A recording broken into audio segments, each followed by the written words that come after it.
The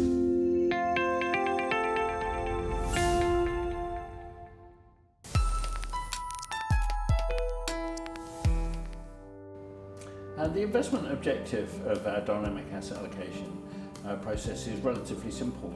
We want to capture all of the real return available from equities, but without the volatility. So we have an asymmetric view about risk. We want to capture as much of the upside when it's available, given our limited risk budget. But importantly, we want to defend portfolios at time of stress. So we don't want, we want to protect to the downside.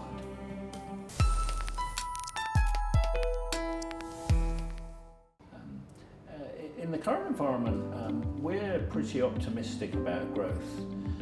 For the first time in a number of years, we see a global synchronized economic expansion, and one that is probably likely to last much longer than most commentators would expect.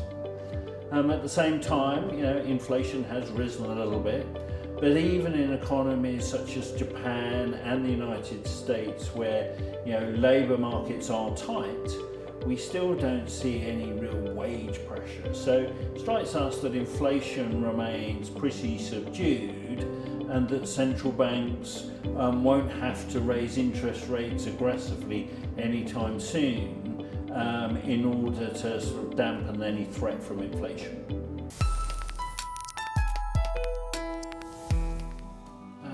Currently our portfolio is positioned for growth.